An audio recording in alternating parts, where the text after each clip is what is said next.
Hi, Hannah Mason here, and in today's Spark we're going to explore how exactly we go about terrorizing ourselves.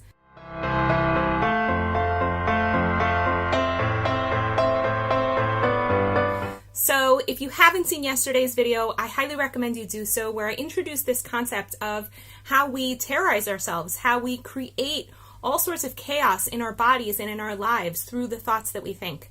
And I really want to go into detail on how we do that. So first, what happens is we believe a thought. And thoughts are things that come and go.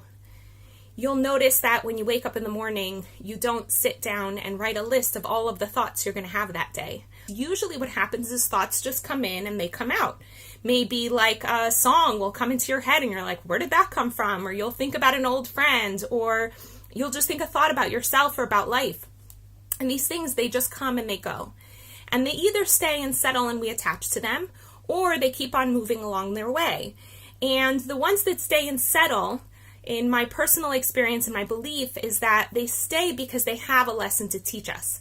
And so, for example, if I believe the thought that I'm not worthy, which is a thought that I talked about last week, so as soon as that thought comes along, because it's resonating with something I already believe about myself, it's going to hang around for a while.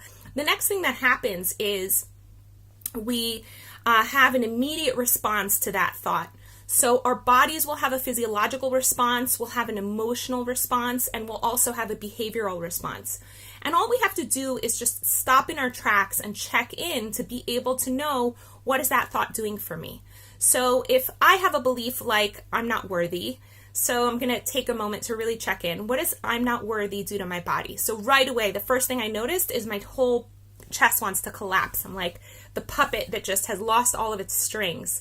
I also notice my stomach like starts to churn in a really weird, tight sort of way, and it makes it really uncomfortable to think about digesting anything.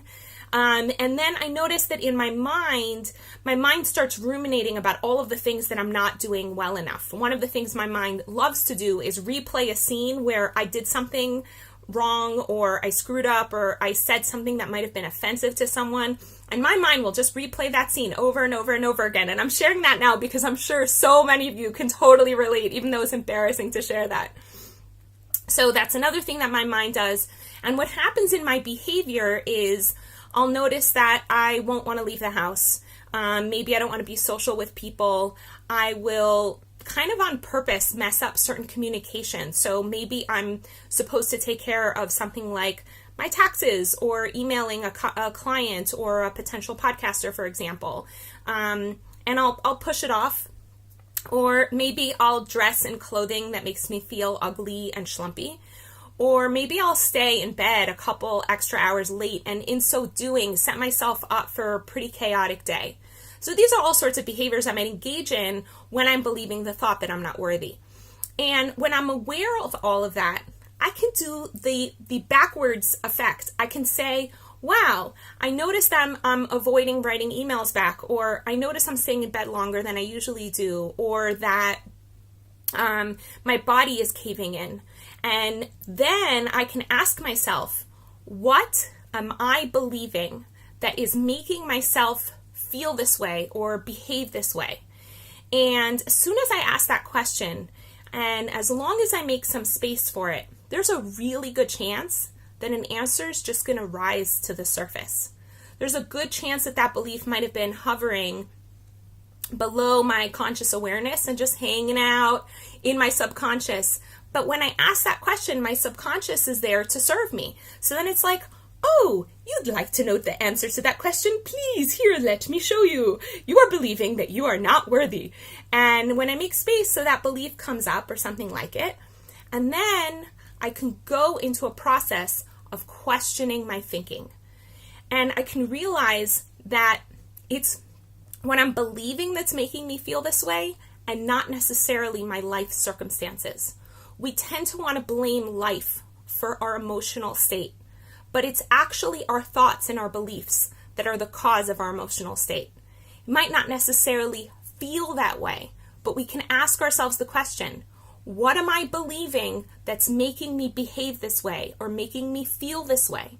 And as soon as we ask that question, we're going to start seeing answers arise, and we're going to create a space to have a shift in consciousness. And how we go about dealing with that answer that comes up, dealing with that thought, that belief that comes up, is something I want to explore in the next video. Because it's one thing to be in a state of terror. It's another thing to be aware of the fact that it's my beliefs that are causing my terror. And it's a whole other thing to say, okay, well, what do I do now? And that's something I want to explore in the next video. In the meantime, I wish you a beautiful day. Take care. Want to experience more vibrance, clarity, and joy in your life? Book a guaranteed session at hanamason.com/joy.